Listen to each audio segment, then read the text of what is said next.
कृपा। विनम्र भाव से उसने कहा ठीक है बताइए कि काजल से काला कलंक है। काजल से काला तो कलंक है, हुआ या बावड़ी में नर भले गिरता है गिरने दे, मगर लोगों की नज़रों से गिर जाना नहीं अच्छा। बस नज़रों से गिर जाए तो मौत है एक प्रकार। फिर कहा भी पानी में बहुत गहराई का कुआं है, आप उसमें शक्ल देखते हो आपकी शक्ल साफ दिखाई पड़ती है उस पानी में, बहुत गहरा पानी है फिर भी साफ सुनाई पड़ती है, दिखाई भी पड़ती है और आवाज़ करते हैं वो लोग के बीच में से आ जाते हैं। क्या ऐसे कोई पानी से भी कोई जीना है? उनका पानी से जीना ज्ञान है, ज्ञान में ही दिखाई पड़ता है सब कुछ। पानी से जीना तो बिल्कुल ज्ञान है और ज्ञान के जीना कोई नहीं। आकाश बहुत बड़ा व्यापक है, कोई आकाश से भी ज़्यादा है, हम जितने देखो कितनी दूर तक आकाश ही आकाश है, तो कहते हैं आकाश से व्यापक तो पिता हो। मैं राजस्थान के 2 IAS अधिकारियों के, जब वो IAS अधिकारी बने थे तो पहला हवन करने का मुझे सौभाग्य मिला। अब दोनों ही रिटायर हो गए हैं, एक तो बड़े तपस्वी जीवन जी रहे हैं, तो उन्होंने अपने पिता से लगभग एक सी बात कही। एक ने तो कहा कि पिताजी अब आप भजन गाना छोड़ दो। उनके पिताजी आर्य समाज के उपदेशक थे, उन्होंने अपने पिताजी से कुछ कहा इसी प्रकार की कि अब ये गीत गात गाना बंद कर दो, अब आप बूढ़े हो मेरे पास ही रहो। उसने कहा रहे अभी तो मेरे को गीत गाने में मजा आएगा, तेरी माँ भी नहीं थी मैं माँ भी बना, तेरा बाप भी मैं ही रहा, तेरा पालक पोषक सब कुछ किया, गीत गा गा करके किया। अब जब लोग कहेंगे कि रघुवीर सिंह का लड़का IAS है, राजस्थान की बहुत ऊंची पोस्ट पे रहे हैं वो, राजस्व मंडल के भी अध्यक्ष रह लिए, सब कुछ रहेगी, तो मेरा सारा दुख दूर हो जाएगा। उसके बाद उन्होंने अपने पिताजी से कुछ नहीं कहा, कुछ भी नहीं कहा था।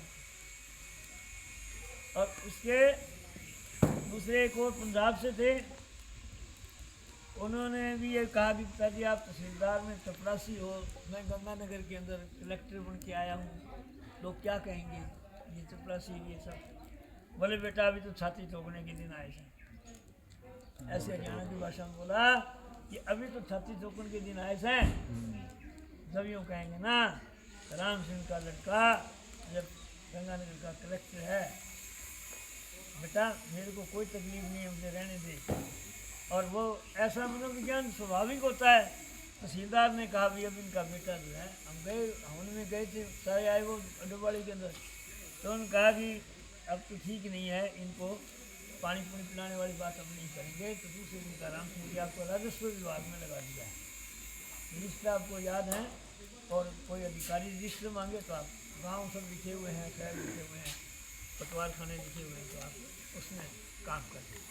बड़ी इज्जत के साथ में उनको दिया, लेकिन उन्होंने एक चीज़ बनाई कि हर पिता अपने पुत्र से हारना चाहता है, दुनिया में कोई हारना नहीं चाहता, आपस में सब प्रतिद्वंद्वी हैं, भाई भाई भी दोनों प्रतियोगिता में खड़े होंगे तो दोनों कहेंगे मेरे ज़्यादा नंबर आने, मेरे को शाबाशी डालनी। लेकिन पिता जो है ना पुत्र से पराजित होना चाहता है, वो नहीं चाहता कि मैं जिस स्थिति में मेरा बेटा भी वहीं रहे, मेरा बेटा उससे आगे बढ़े। हाँ आगे बढ़े, वो एक ही पिता ही ऐसा है। और पृथ्वी बहुत बड़ी है तो पूछा कि भाई गुरु भारत मतलब कौन बड़े भारी है, इस धरती से भी कोई भारी है तो माँ को धरती से भारी।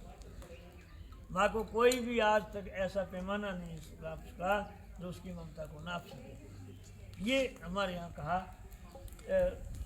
बड़ा आश्चर्य क्या है, तो उनका भी आश्चर्य यही है कि रोज अर्थी के लोग चढ़ चढ़ के जाते हैं और फिर ये सोचते हैं कि ये गए हैं हम नहीं गए, हम बच जाएंगे।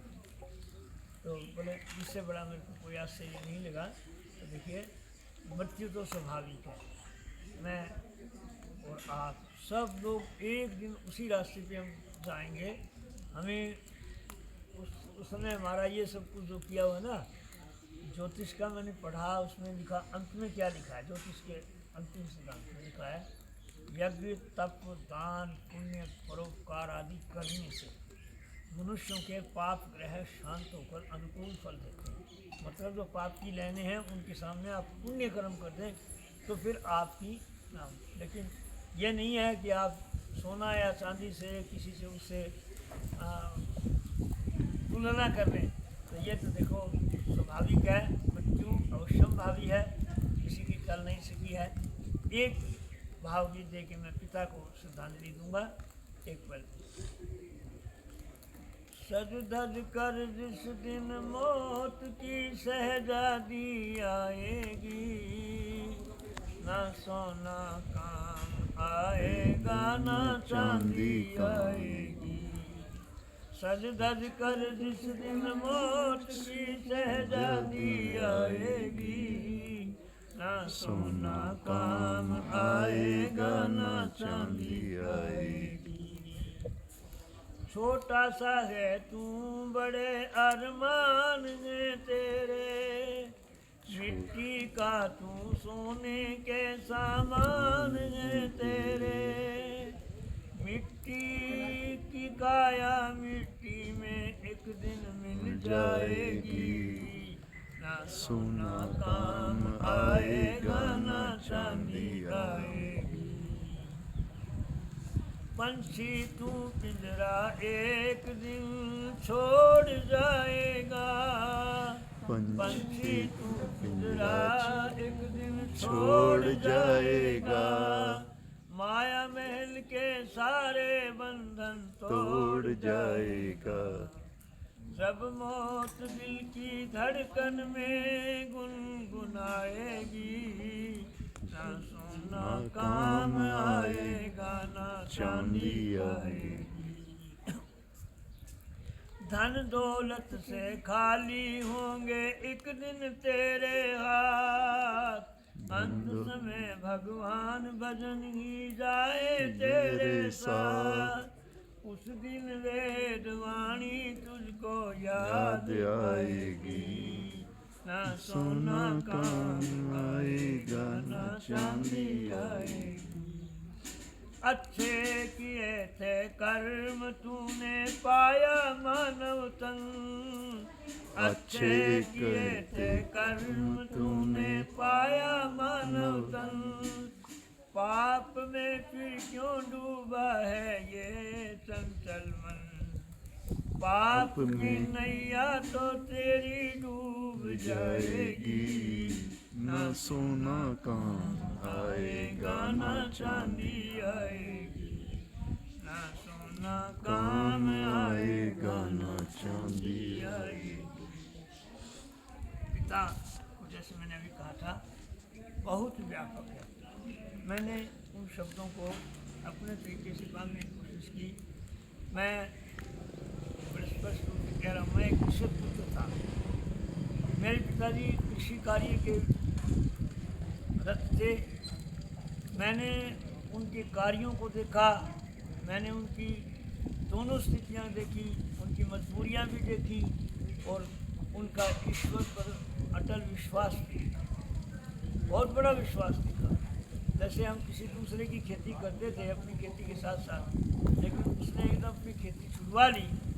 तो मैंने पिताजी से कहा कि वो छोटे थे कि अब अपने का अनाज कहाँ से होगा, अनाज तो जिसने पेट दिया वो अपने आप दे देगा। और हमने थोड़े दिन के बाद में, एक साल के बाद में, जिससे कि सिर्फ 3 बीघा ज़मीन, 3 हमारी घर की और 3 उसकी बोते थे, उसने 16 बीघा ज़मीन दी। और जब हम सब विवाहित हो गए, सब अपने अपने कामों में लग गए, तब हमने उनकी ज़मीन को खा लिया, हम नहीं कर पाते। लेकिन पिताजी उस व्यक्ति के प्रति भी कृतज्ञ रहे और ईश्वर के प्रति भी कृतज्ञ रहे। तो मैंने उसमें बीच में अपनी सुख सुविधाओं को जो छोड़ा और हमारे लिए कुछ किया उन्होंने, उसको भी बीच में वर्णित किया। हर पिता एक खेती तो करता है, कोई व्यापार की खेती करता है, कोई किसी तरह करता है। वो थोड़ा ही कि कोई सब उसको नेगलेक्ट कर जाएगा, अपने काम तो सब करते हैं। ये जीवन एक क्षेत्र है और इस क्षेत्र में, जीवन रूपी क्षेत्र में ये आत्मा खेती करती रहती है। कर्मों की खेती तो करते हैं, ज्ञान की, कर्म की खेती है हमारी। तो मैंने उन भावों को लिया है। आज इनके श्रद्धांजलि दिवस पर, पुण्यतिथि पर, देखो दिवंगत आत्मा के लिए कभी ये नीचा मृत्यु नहीं कहते हमारे यहाँ, पुण्यतिथि कहते हैं। उनके पुण्य स्मरण करो, धरती पर कोई ऐसा आदमी नहीं है जिसमें पाप तो हो लेकिन पुण्य न हो, ऐसा नहीं है। कर्ण को हम कितना मान रहे हैं। कर्ण ने भरे दरबार में बहुत कुछ कहा, द्रौपदी के लिए, भाइयों के लिए, सब कुछ कहा ना। और जिस समय युद्ध के अंदर भगवान कृष्ण ने कहा अभी भी मुझे एक उम्मीद है कि युद्ध को टाला जा सकता है, तो कैसे टाला जा सकता है? कृष्ण रात को गए कर्ण के कैंप में और वहाँ जा कर के और बात करने के साथ साथ कहा, हे कर्ण, आज एक रहस्य देना चाहता हूँ तुमको, एक रहस्य देना